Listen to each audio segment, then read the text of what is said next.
vamos a abordar en esta tercera charla, de modo un poco más concreto, más inmediato, lo que debe ser nuestra condición confesante. Esto como formas generales, porque luego, evidentemente, cada uno, en su propia circunstancia humana y eclesial, pues tendrá que hacer lo que solo él puede hacer. Por tanto, hablamos un poco de elementos genéricos, que son necesarios. Repito, después ya, según cada vocación, cada momento de la vida, cada circunstancia humana o religiosa, pues hará lo que se espera de él. Yo creo que esto lo tenemos claro, ¿no? Cada uno tenemos una palabra, y esa palabra es necesaria, y es la nuestra, y no debe faltar. Pero bueno, esto, como digo, ya en realización personal de unos caracteres generales que son los que se pueden teorizar, ¿no? Como vamos a hacer ahora. Partiendo de algo ya dicho por la mañana, que fe y confesión van unidas. La fe cristiana es confesante. La confesión, la proclamación, el testimonio es cosa de creyentes. Algún teólogo ha dicho que todo creyente es siempre un heredero. Y así es. Ya lo decíamos de otro modo. Lo decíamos de otro modo por la mañana, ¿no? Cada creyente es heredero de la fe de otros. En definitiva, decíamos también, heredero de la fe de la Iglesia, mediante el testimonio, la confesión de otros creyentes, ¿no?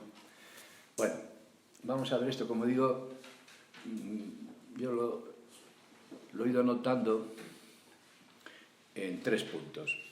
El primero, más amplio: condiciones o requisitos objetivos para nuestra condición confesante. Condiciones o requisitos objetivos será el primer aspecto, un poco más amplio. Después, en segundo lugar, destinatarios de nuestro testimonio, nuestra confessio fidei. Y en tercer lugar, contenidos. ¿Qué tenemos que decir? ¿Qué hay que decir? En términos generales, vuelvo a decir. Bien, primero, condiciones o requisitos objetivos. Evidentemente, y hay que empezar por aquí, una fe viva, una fe firme, una fe convencida, una fe gozosa. Sin esto no va a haber testimonio, Y si lo hay, será muy débil, muy irrelevante, seguramente poco fecundo.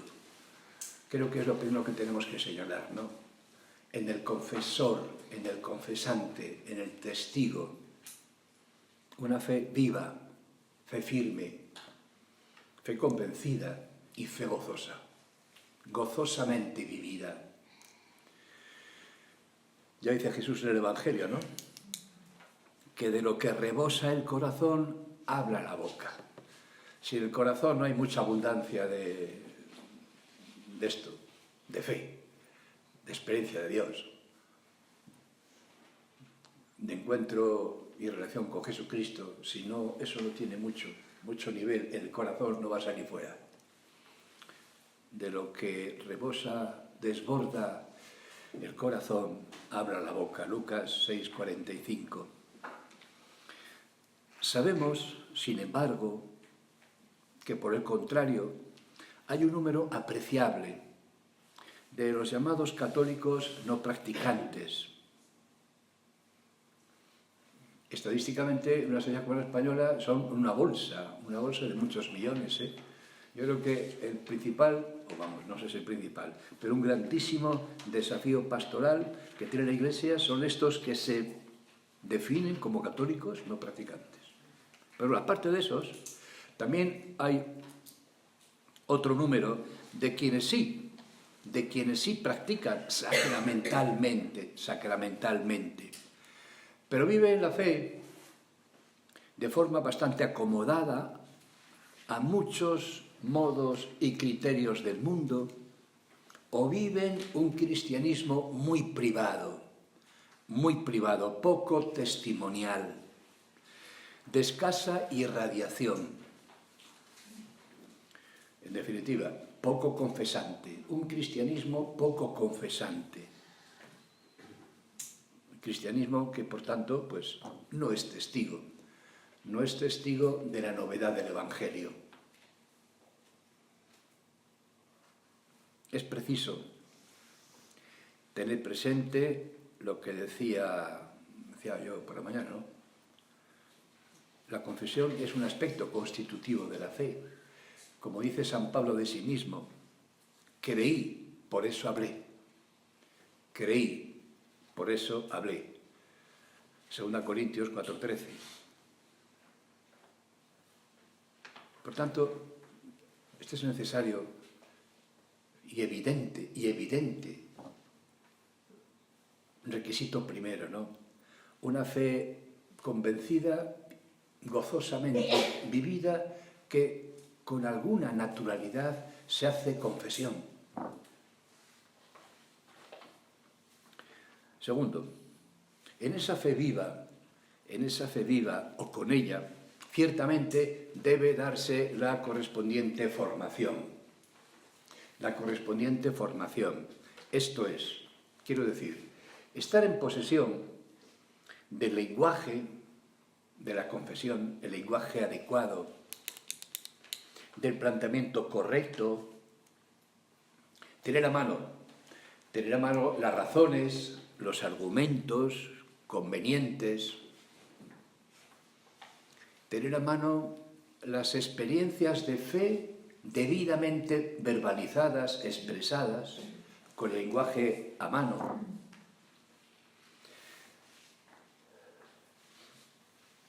Voy a citar, en el ámbito de la teología al que yo me dedico, la teología fundamental, tenemos un poco como santo y seña, casi fundación de esta disciplina teológica, el celebérrimo paso de la primera de Pedro 3:15, que dice, en la cual el apóstol dice: sabed dar razón de vuestra esperanza a aquel que os la pidiere.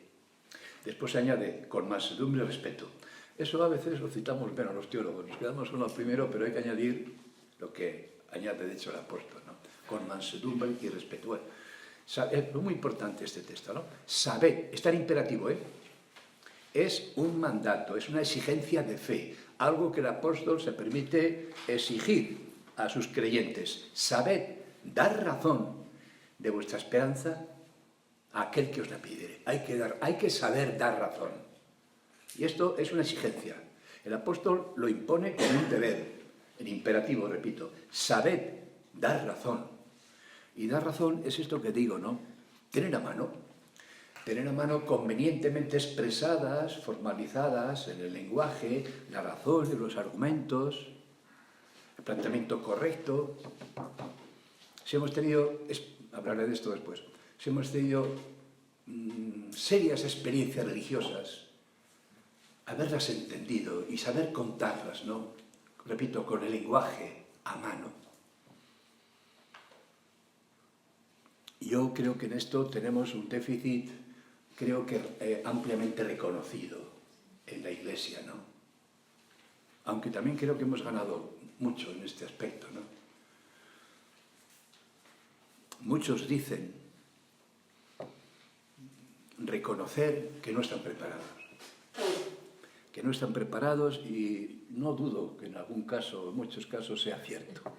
Yo no sé decirlo, yo no estoy preparado. Y es verdad, en muchos casos. No obstante, el inmenso esfuerzo que, por ejemplo, una iglesia como la española se ha hecho en los últimos 30 o 40 años de formación de todo tipo. Aquí se han impartido cursos de Biblia, cursos de moral, cursos de liturgia, sobre 1000 actividades pastorales en las parroquias, en las diócesis, en los movimientos, en los monasterios. Ha habido un importante, potente esfuerzo de formación en la fe, del cual mucha gente se ha beneficiado, y mucha otra no, y mucha otra y tanta otra no. Entonces, pues hay que reconocer que este es un requisito objetivo. un requisito objetivo. Esa falta de formación, de preparación, yo creo que se puede conceptuar como una falta de madurez de la propia fe. Repito, el apóstol exige a sus cristianos, sabed dar razón. Esos cristianos a los que se dirige la primera carta de Pedro viven en un contexto pagano y a veces de alguna hostilidad, como se puede percibir en el conjunto de la epístola. No es un mundo cruel, pero bueno, pues en ese mundo, en ese contexto humano, social, poco favorable a la fe, el apóstol ve que es una necesidad y por tanto algo que puede y debe pedir a esos cristianos que estén preparados y, repito, dar razón, exponer, argumentar, razonar con más de respeto. Claro, por eso, como digo, pues la falta de alguna preparación que es necesaria para esto, yo creo que se puede considerar así, una falta de madurez en la propia fe, que genera un cristianismo vergonzante, en retirada, inhibido, inseguro, en retirada en la comunicación ordinaria. Es que no se sabe qué decir o no se sabe qué responder. Por ejemplo, y esto no es nada raro, cuando en la convivencia, en la comunicación ordinaria, pues se ironiza sobre la fe, se critica, a veces se puede criticar con mucha razón, pero otras veces también de manera muy desenfocada, un poco injusta a la fe, a la Iglesia, y el católico que está presente pues no se atreve a decir nada. Queda ahí un poco replegado, inhibido, un cristianismo vergonzante porque no se sabe responder, no se sabe decir, razonar otra cosa distinta de la que se está oyendo, ¿no?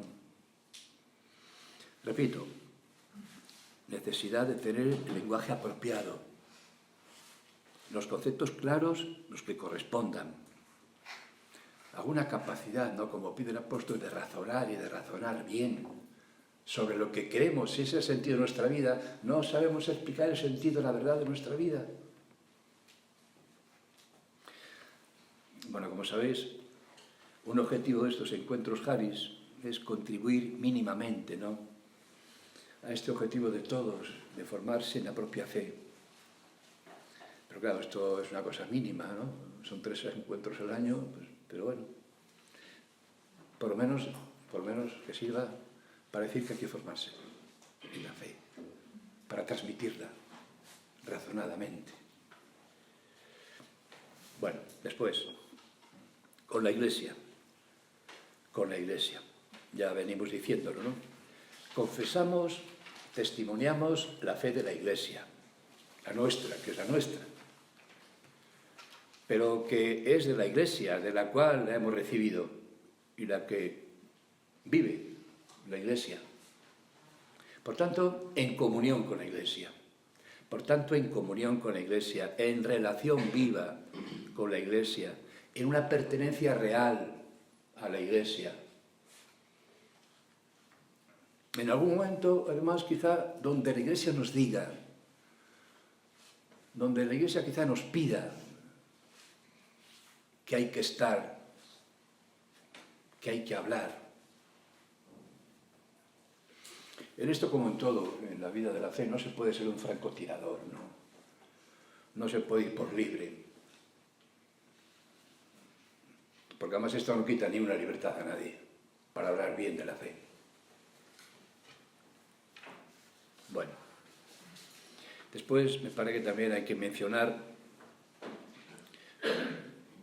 pues actitudes necesarias como el respeto, la paciencia, cierto sentido de la oportunidad.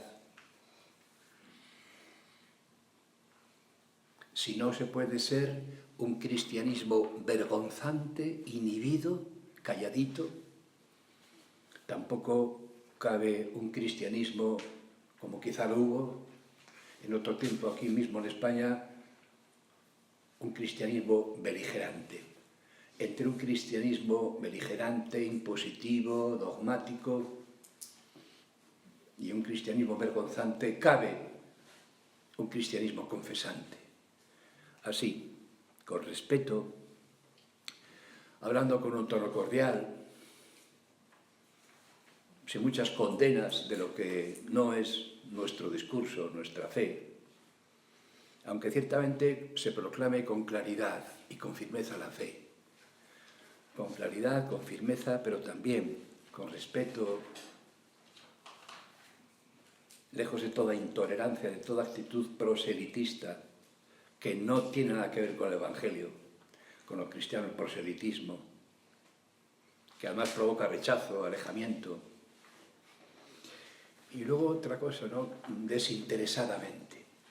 No buscamos el poder, no buscamos el poder, la relevancia social. No queremos ninguna, ¿cómo se dice?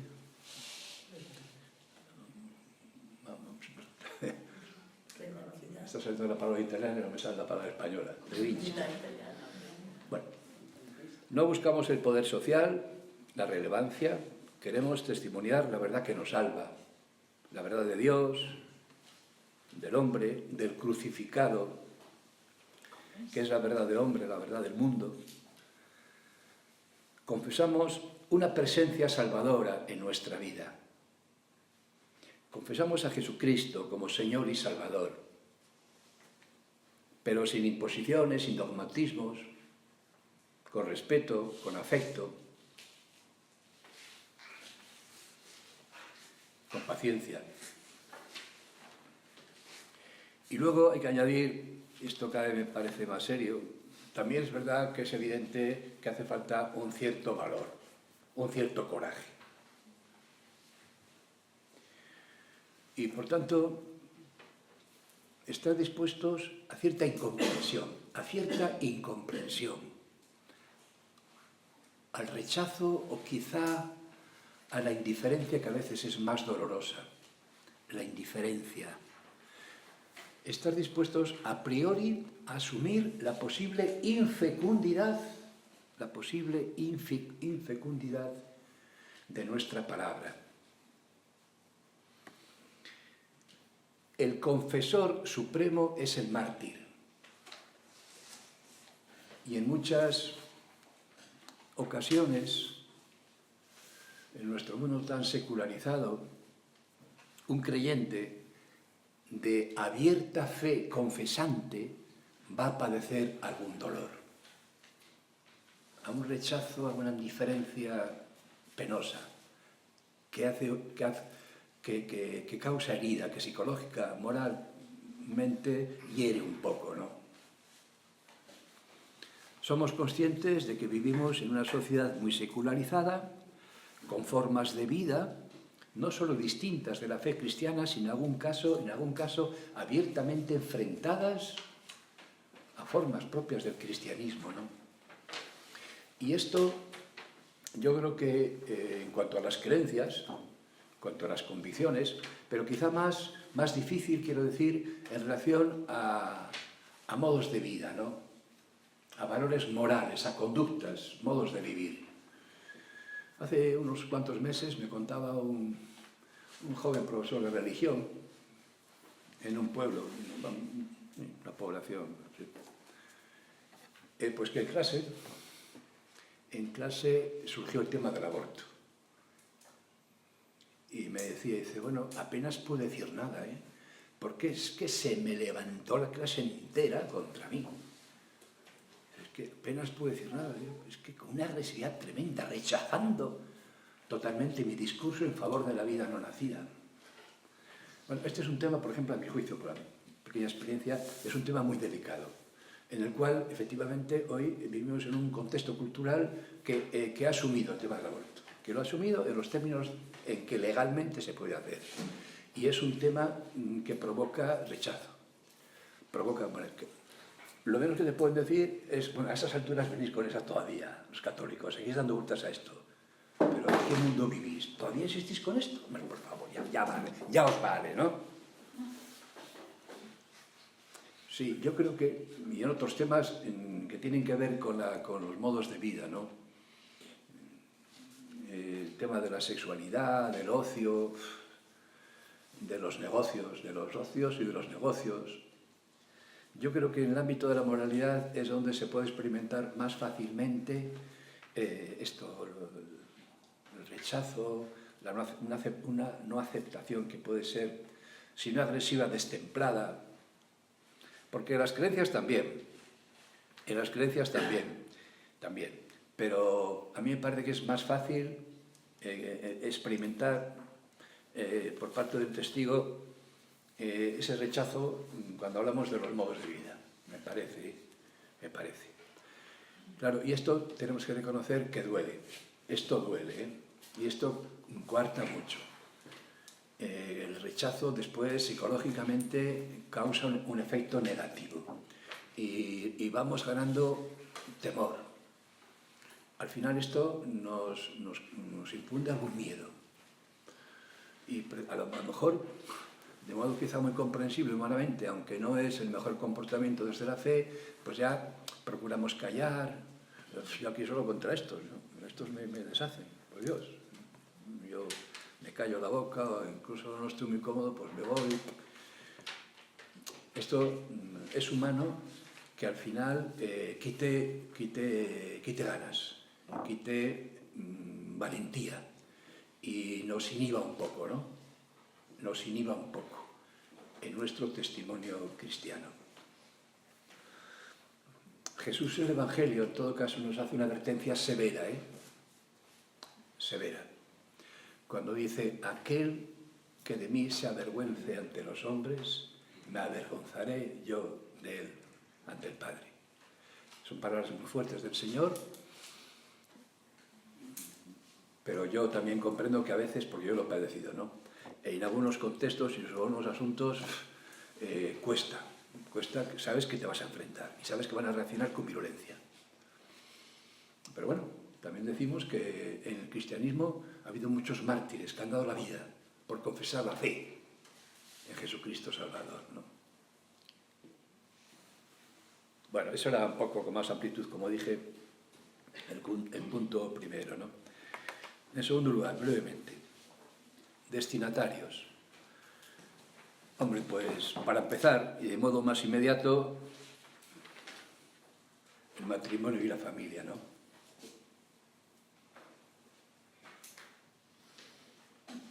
Es un ámbito fundamental. Es un ámbito fundamental. Y decíamos esta mañana, ¿no?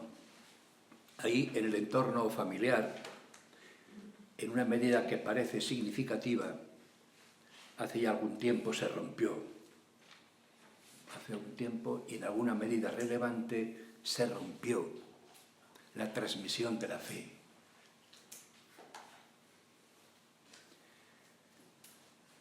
Cuando tenía que ser pues, el primer ámbito de transmisión, ¿no? Que la madre siga enseñando a rezar bien, que la mamá siga enseñando a rezar bien, y que sean los dos papás juntos mejor.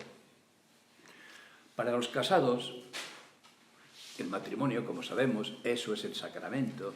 Para los casados, su matrimonio es el primer ámbito de santificación. Y por tanto, de modo muy inmediato, se presenta también como un ámbito primordial para hablar de la experiencia de Dios, para comunicarse el camino de fe, para hacerlo juntos.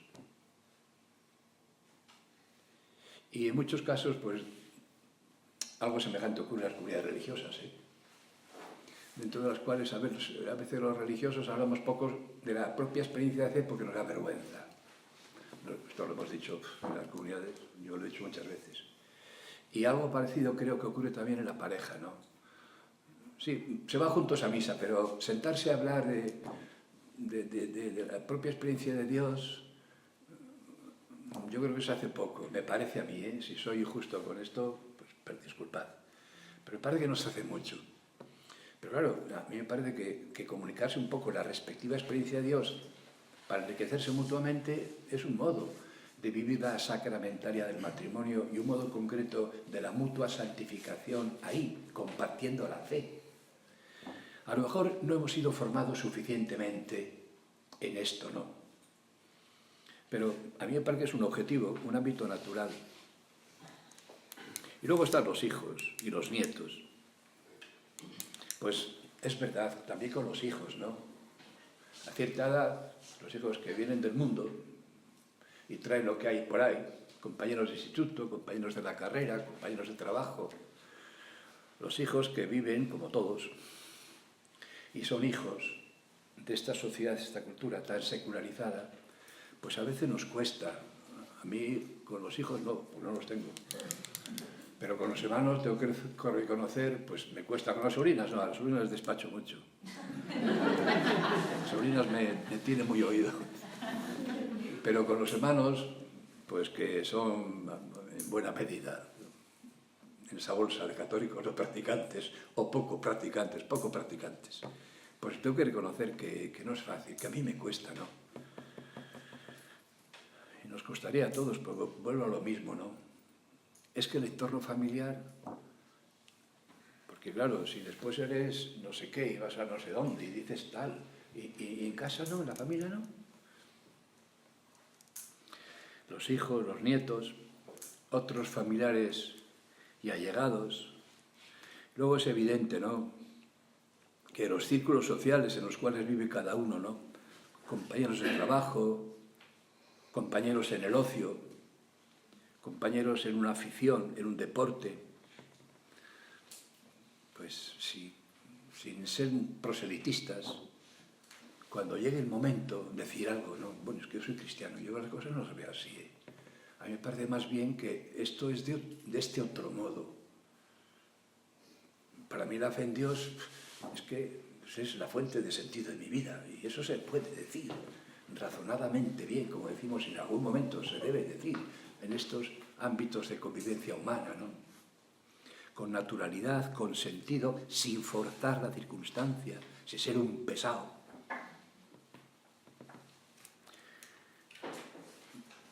Y luego ya, si tenemos una encomienda especial, pues ahí donde estemos, ¿no? Dando catequesis, visitando enfermos, llevando la comunión a los enfermos, acompañando gente adulta. Ya en estos específicos ministerios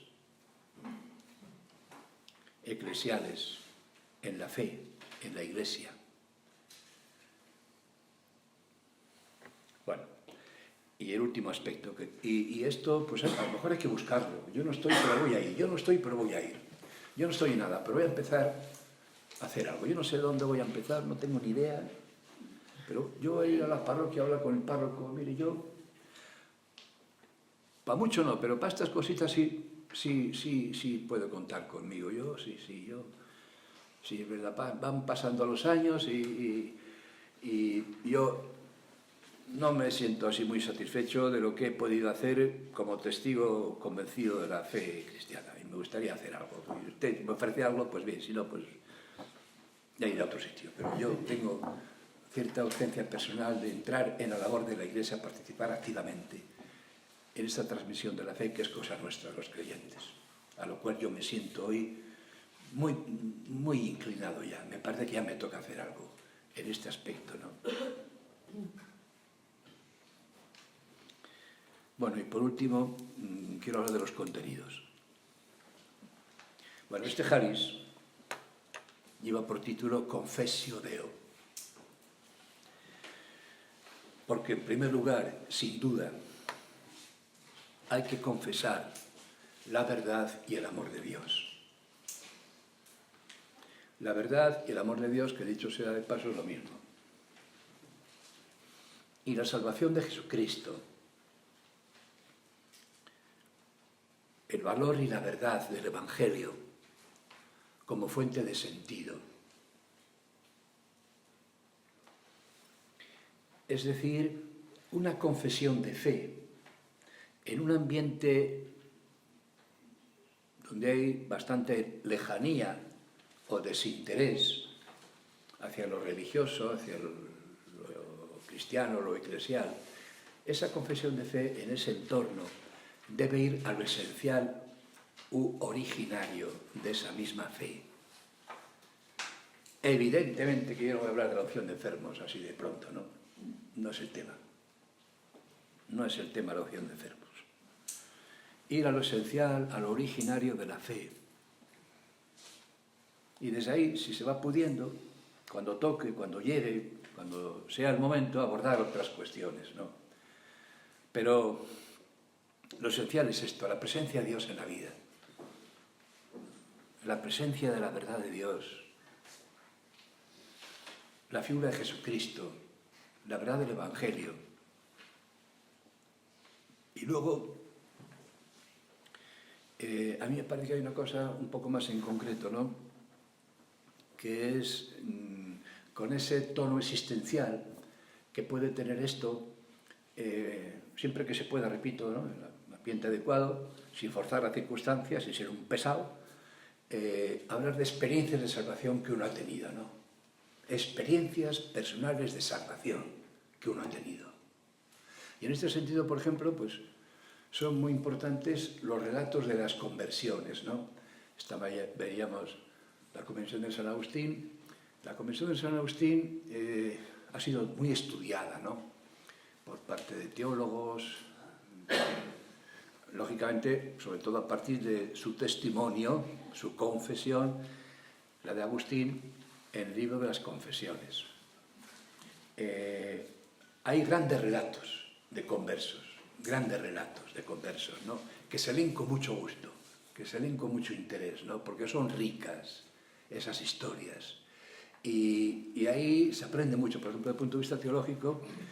Estos textos son muy importantes porque ahí puedes ver, se puede estudiar muy bien cómo se llega a la fe. ¿Cómo es eso, el complejo de la fe? ¿Qué papel tuvo, por ejemplo, la búsqueda intelectual de la verdad? ¿Qué papel tuvo un testimonio de vida, como tuvo Agustín de Antonio? La inquietud intelectual de Agustín. El problema existencial del mal, como decía Prado. El papel, testimonio de Antonio. Los amigos. El obispo de Milán. Todo esto, casa de Agustín, nos permite ver eso, cómo se ensamblan los distintos componentes de un proceso de fe.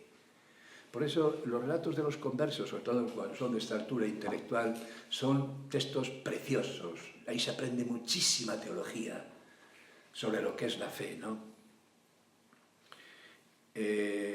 Por tanto, si nosotros no hemos vivido un proceso de conversión parecido, porque siempre hemos estado en la fe, siempre hemos estado en la Iglesia, sin embargo, no obstante, si hemos tenido experiencias concretas, fuertes, de gracia, eso es un elemento fundamental en un buen testimonio. Mira, a mí me salvó Dios, en tal circunstancia Dios me salvó.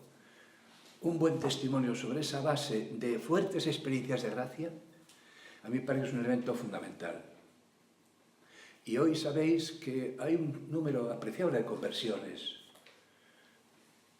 No, yo creo que no tenemos que echar las campanas al vuelo, pero tampoco se puede ignorar. Tampoco se puede ignorar que hay una cierta vuelta. No sé si habréis visto la noticia, hace 8 días, el arzobispo de Valencia acogió en la catedral una celebración a 100 adultos que se están preparando para el bautismo. En la foto que yo vi había gente joven, también había gente de mediana edad. Bueno, esto a lo mejor les parece un poco exagerado lo que digo. Esto iba a ocurrir, esto debe ocurrir y está ocurriendo. Repito, a mi juicio no es para echar las campanas al vuelo, pero algo sí tenía que ocurrir, sinceramente. O sea, según la concepción del hombre que tenemos cristianos, tiene que llegar un momento en que se sintiera lo que da la fe. En algún momento se tiene que sentir como necesidad lo que ofrece el cristianismo. No habrá conversiones masivas, pero un cierto revival católico se comprende muy bien. Bueno, entonces hay experiencias de gracia importantes, ¿no?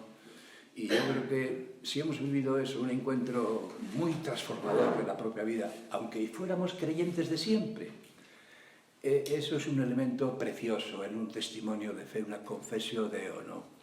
Mira, a mí Dios me salvó. No puedo decirlo de otra manera. Además, te lo puedo decir con bastante claridad y certeza, porque lo tengo muy pensado y no me engaño. Porque en mí ha habido un cambio tan perfectamente objetivo que cualquiera ha podido observar, que tiene que tener las causas que yo digo.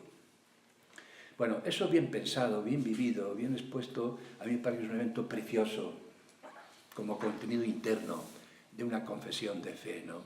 Momentos decisivos en la propia vida que han venido motivados por un encuentro con Dios, con la salvación de Cristo, con la mediación de la Iglesia, con quien sea o como haya sido. Bueno, pues yo creo que no tengo mucho más que decir. Bueno, yo creo que esto, como puede terminar bien, es pido al Señor que a todos nos dé la fuerza necesaria para ser testigos decididos de la verdad que nos salva, ¿no?